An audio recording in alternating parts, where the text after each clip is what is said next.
what a sweet presence here. Hard to get up and follow through that.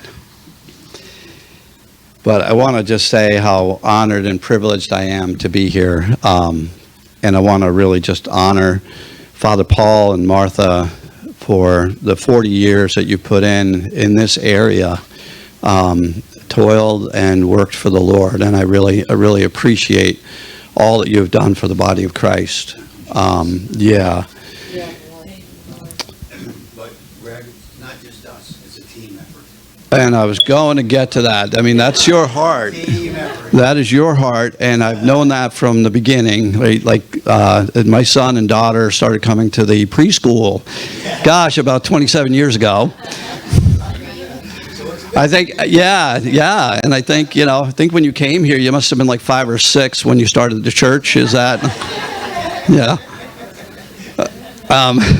But since I came into ministry, you were at my commissioning, and you invited me to come and speak at your church. And we had done ministry before that. And I know for you and for Father Leo, that heart of unity and watching and seeing the body combine together and work together for the kingdom is something I totally appreciate, and learned a lot from you and your heart for people and your heart for serving. So I just thank you both for the years that you've poured in here. So, so as I was thinking about what today is and what we're celebrating, the 40th year, and I started looking into the significance of 40 in the Bible, right? I mean, it is peppered throughout there. And one of the things that's connected to is divine judgment and a purification of the land. We see that Noah, right, when he was called to build the ark, the rain lasted for 40 days and 40 nights. It was a purification of the land. We read before that there was pure evil in the land before the Lord decided that I need to kind of have a reset here, right? We think about Jonah, right? Jonah was proclaiming, repent, there's 40 days, 40 days until this Nineveh is overthrown, right? But the Ninevites repented, and they were saved, right? Much to Jonah's chagrin. He's like me sometimes, like, Lord, I knew you were going to do that. I knew you were going to change your mind. That's why I didn't want to go in the first place.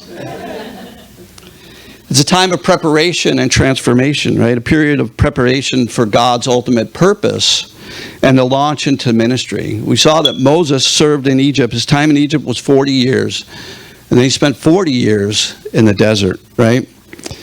Before being called by God. And everything he went through in those 2 periods of 40 years prepared him for confronting Pharaoh and leading the Israelites out of Egypt. He received everything that he needed for the task that was ahead of him. Moses stayed on Mount Sinai for 40 days and nights to receive the 10 commandments, which reset and created the covenant of the law, right? Mosaic law. And Jesus stayed with the disciples after his resurrection for 40 days, preparing them for the ministry that they would have after his ascension, right? And so we see this preparation time that's happening. And it's unique that we're celebrating this on the weekend of Pentecost, because it is what launched that receiving of the Holy Spirit, that launched the disciples forward and outward, right? They had to confront the crowd that was gathering outside to say, they're all drunk in there. It signifies a period of leadership that displays the need for divine guidance and obedience, right? We saw that Saul served and reigned for 40 years. David reigned for 40 years. Solomon reigned for 40 years. A lot of ups and downs in those periods, successes and ruins, right? But we were successful when they were obedient to the call of the Lord, right? And not deterring away from that.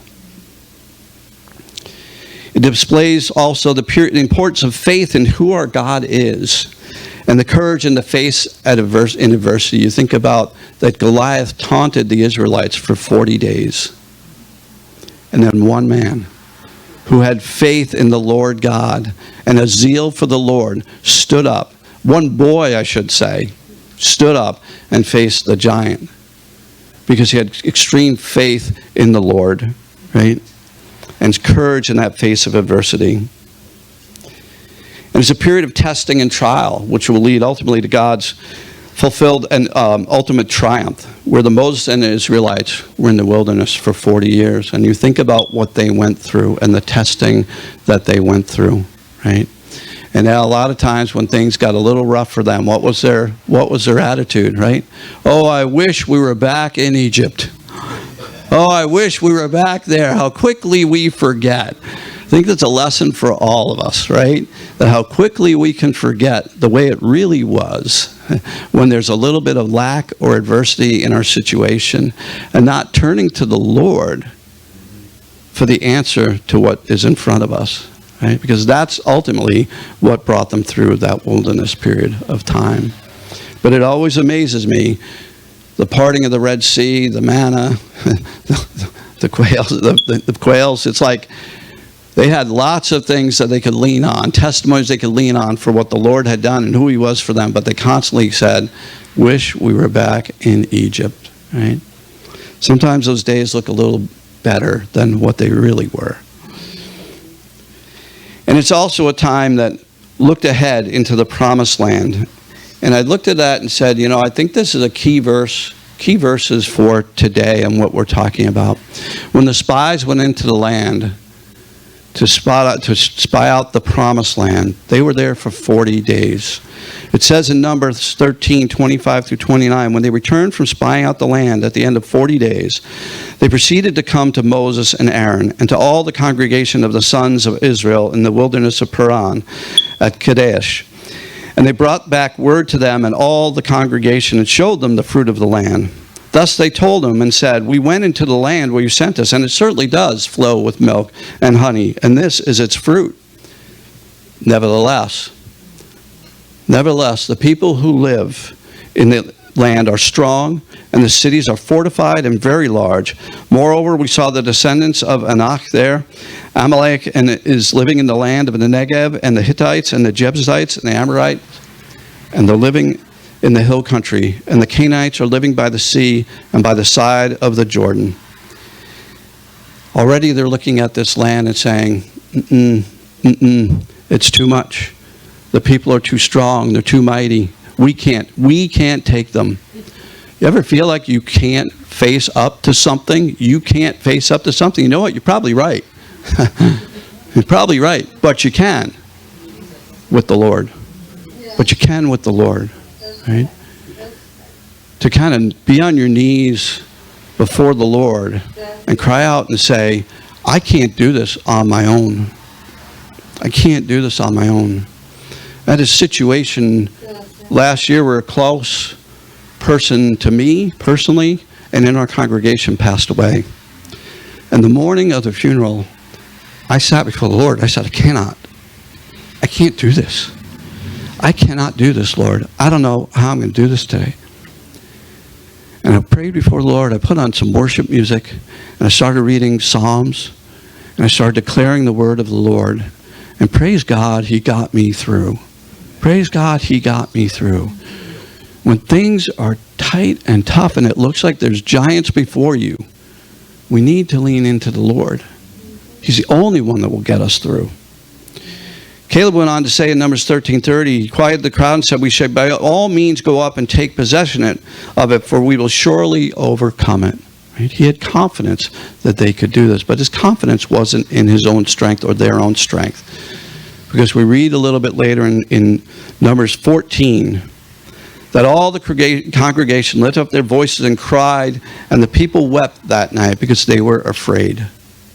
They were sorely afraid based on the reports that they heard and what they were believing that came back from the 10. And all the sons of Israel grumbled against Moses and Aaron, and the whole congregation said to them, guess what they're saying? Would that we had died in the land of Egypt. There goes Egypt again, coming back to haunt us. Or that we had died in the wilderness. Why is the Lord bringing us into this land to fall by the sword? Our wives and our little ones will become plunder. Would it not be better for us to return to Egypt? So they said to one another, let us appoint a leader and return to Egypt. Like they're ready to have a mutiny here and say, let's turn around and go back. When Moses and Aaron fell on their faces in the presence of all the assembly of the congregation of the sons of Israel, Joshua the son of Nun and Caleb the son of Jephunneh, of those who had spied out the land, and tore their clothes, and they spoke to all the congregation of the sons of Israel, saying, the land which we passed through to spy out is an exceedingly good land. If the Lord is pleased with us, then he will bring us into this land and give it to us, a land which flows with milk and honey. Only do not rebel against the Lord, and do not fear the people of the land, for they will be our prey. Their protection has been removed from them, and the Lord is with us. Do not fear them. And as I was reading that, I thought, boy, isn't that how it feels sometimes in the church today? There is a world around us that looks really strong, and it can be a little bit scary about what's going on, particularly in this nation right now, but also in the whole world. But I'm thinking more about this nation, everything that's going on.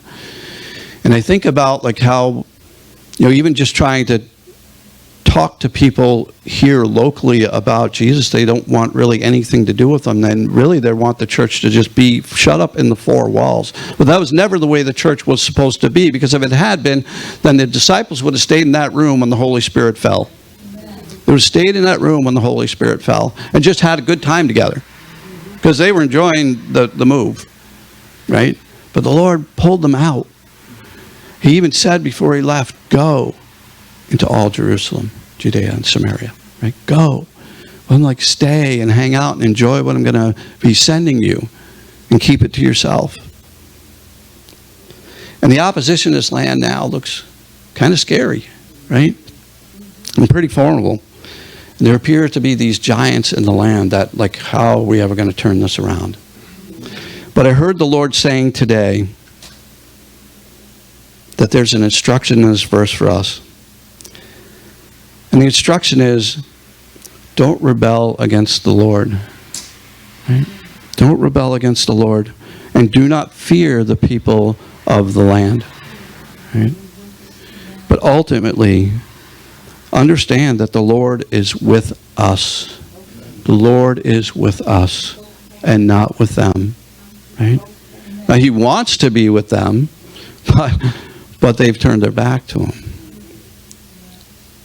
But I feel like God is encouraging us today that the Lord is on our side. I was remembering the story of Elisha when his servant woke up and said, my gosh, did you see who's outside the city? We are surrounded. Elisha said, open their eyes, Lord. Right? Open their eyes. And he saw in the field numerous angels surrounding the army. The more are with us than are with them. Right? And that's our strength. Right? That's our strength that we can lean on, that the Lord is with us. You wouldn't have lasted 40 years here if the Lord wasn't with you. Right. I mean, I know what that's like. It's just how do you survive unless you have the Lord to guide you through this work that we do? And it's everybody, all of us saints doing the work, right? But I keep hearing signs are happening in New England. In New England. God is starting to move. Now's the time to really step up and be courageous in the Lord, right? Pray for the strength for what he's calling us to do. There's a lost generation of people out there. There's a lost generation of children, but you know what? What they're discovering in polls is that 80% of that generation, the youngest generation, when they hear about the Lord, are willing to go out and share with other people in their network. They can be on fire. I was listening to a pastor who serves in a small town in Maine recently, and he was talking about how they were holding prayer vigils for their town. And they were just praying against things in the town that were happening. And there was a large raid on a house that was dealing drugs, he was a primary dealer. And the interesting thing was when the police raided the house, he happened to be having a meeting with all of his lieutenants. They're all gathering there in the same night that the raid happened. And then, it just so happened they were a group of Wiccans that were praying against the city. And so, because of the prayers of what they were praying, it was released that this raid happened on the night that they were all gathering, right? God is moving in New England. There was a big conference a couple of weeks ago I heard was really powerful in the Lord. There's another conference in New Hampshire this weekend going on today. It's where my wife is. And so be encouraged in the Lord, right? We don't have the strength necessarily to persevere on our own, but the Holy Spirit gives us that strength to continue to go, to keep moving and to keep pressing in and pressing on. And his heart is for everyone, right? He wished that none would perish, right? And he uses us, people, amazingly so, to accomplish his purposes, right?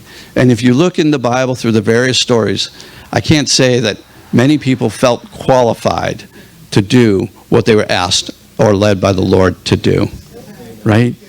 I mean, that's true. That's like, can't imagine the fisherman like Peter. It always amazes me, the story of Peter, how, when he was denied the Christ 3 times in the courtyard, and then you see him in Acts 3, standing before the same Sanhedrin that condemned his Lord and standing up and said, whether it was to obey you or God, you'd be the judge, but we're going to listen to the Lord.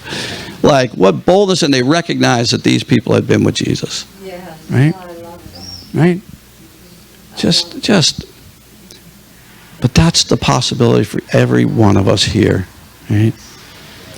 And so I just think about today, the significance of the 40, and I just feel like, Father Paul, you guys have just sown so much into this region and this area. And I know it's not going to not. And I know that I feel like the Lord is saying that the latter glory will be greater than the former glory.